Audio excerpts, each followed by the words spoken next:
In my neighborhood live gentle giants. I love these trees, and I spend a lot of time in their company. Over the years, I've watched them change. They grow taller, flower and fruit every year, and even drop limbs during wild storms. Meanwhile, their branches are homes for insects and birds.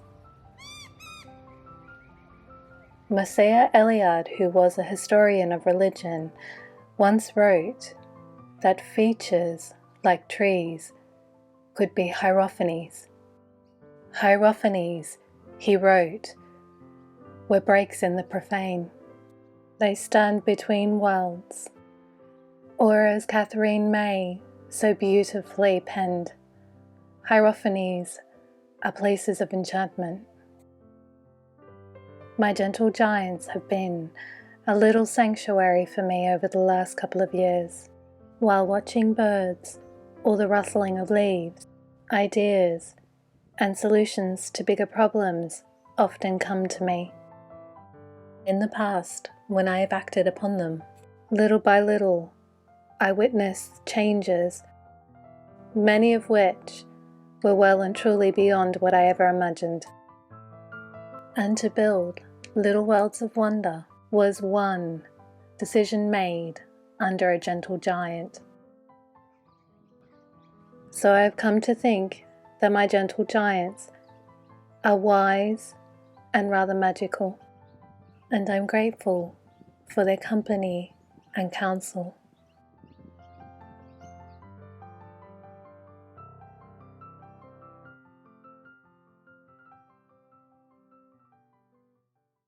It's a scorcher here today, Wonder Weavers. Such a contrast to last week.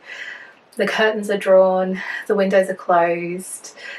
I think we're finally getting our first taste of summer, and we're expecting a really hot one. Meanwhile, I'm still working on the parlour. We're getting close, so hopefully maybe as soon as next week I'll be able to reveal the room. And I've had lots of fun this week. Now, while I've been making items for the parlour this week, I really started pondering who lives in this house that I am currently redecorating and renovating. And I'd love your help, because I have a couple of ideas. I think it's a family, and I think at least one of the members loves to explore ancient places, a little bit like me. But I'm open to suggestions. Who do you think lives in the house?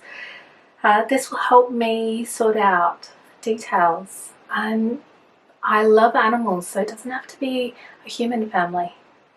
I can't wait to see what you suggest, Wonder Weavers.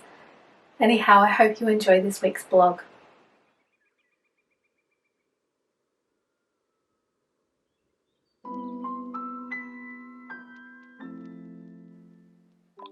I start the week drawing circles on wood and foam board. Can you guess what I'm making? Yes, it's a coffee table, my very first. So by now, Wonder Weavers, you know that I love drawing inspiration from Victorian architecture and furniture.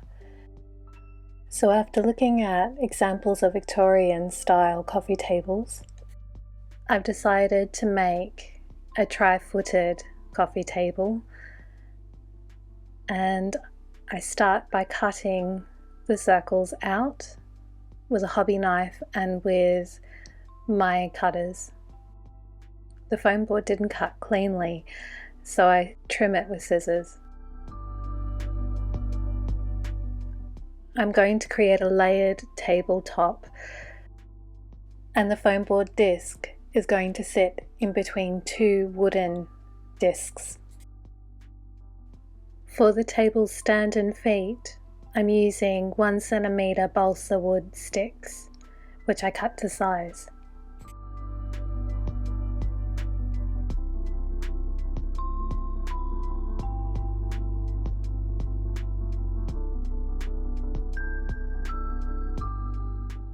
Following my design, the feet will sit underneath a wooden disc and sit flat.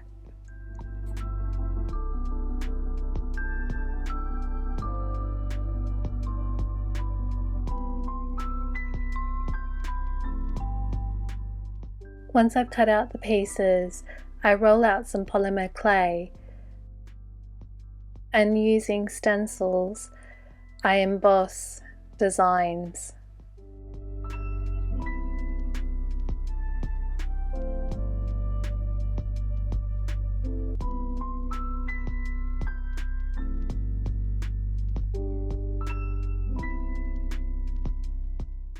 I cut out small elements. The leaves, for example, will be used to decorate the ends of the feet.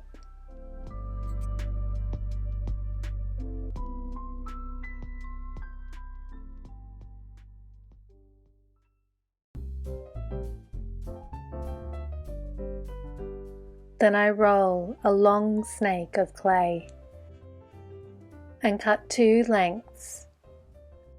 I mould and shape each one around a foam disc. Then for decoration, I stamp the clay rings.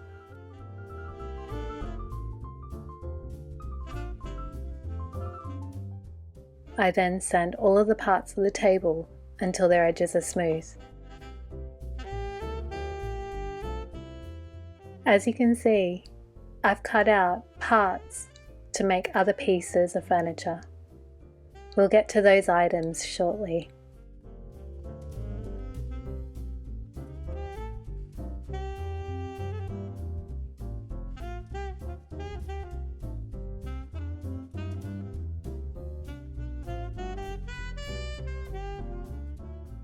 After baking and cooling the clay pieces, I glue them to the legs and to the discs.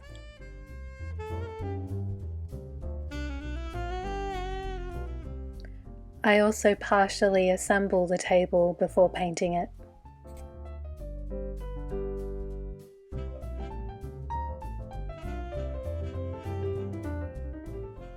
Once the glue is dry, I paint the table with acrylic paint.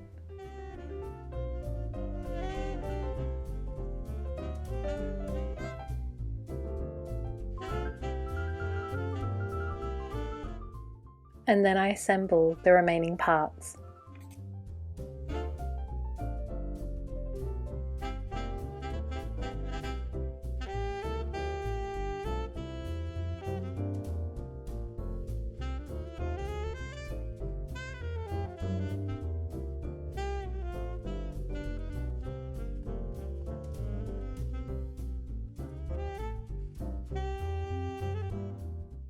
The second piece of furniture I make this week is an armchair. When making the chair, I follow similar steps to the ones I followed when making my first settee. I cut out 2 rectangular pieces for the seat, 2 sides, and for this I'm actually recycling 2 side pieces I tried to cut when making the settee. For the legs I'm using 4 thin balsa wood sticks. After sanding the pieces, I decorate the top of the seat, again with clay. Following similar steps to the coffee table, I emboss a design. This time round I'm using one of my floral stencils.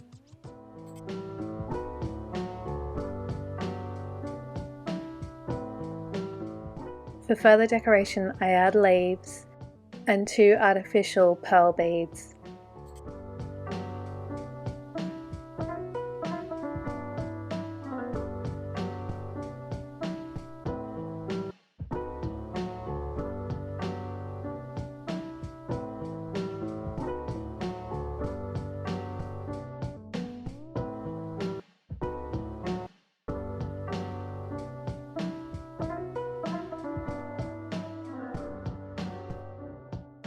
Once I've baked and glued the design to the seat, I paint all of the pieces for the chair.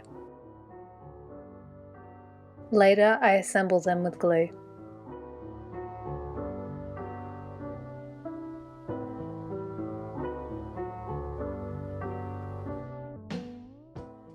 For the armchair's cushions, I follow similar steps to those of the settee, but with one big difference.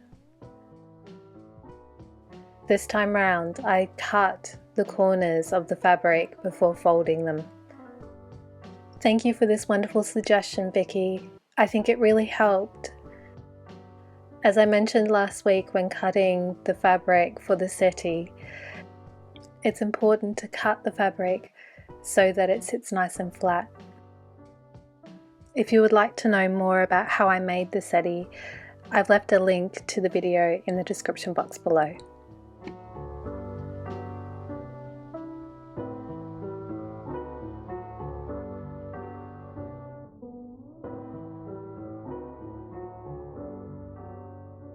Now that my cushions are done, I use a hot glue gun to glue them to the seat.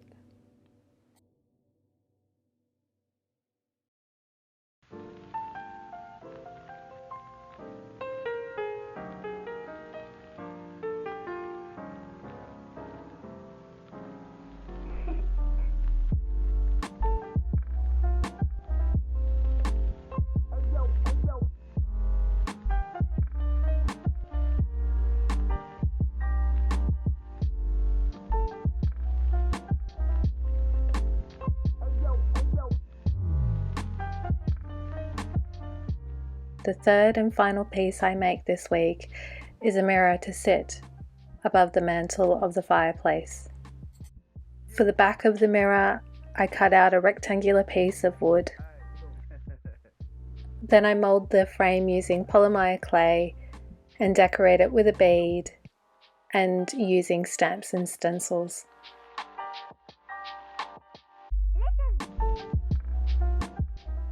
I then measure the frame and cut out a piece of white cardstock. Listen to the ending. Hey, yo.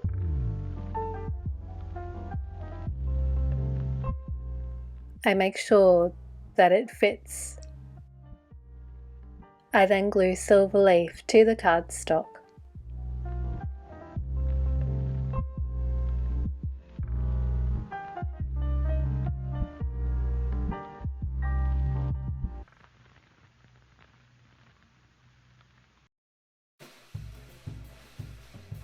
I then glue the cardstock to the mirror's back.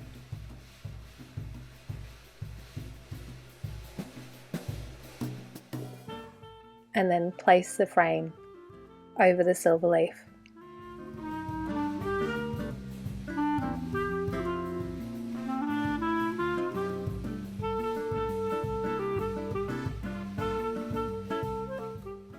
Once the mirror is dry, I take a small paintbrush and brush away the excess silver leaf.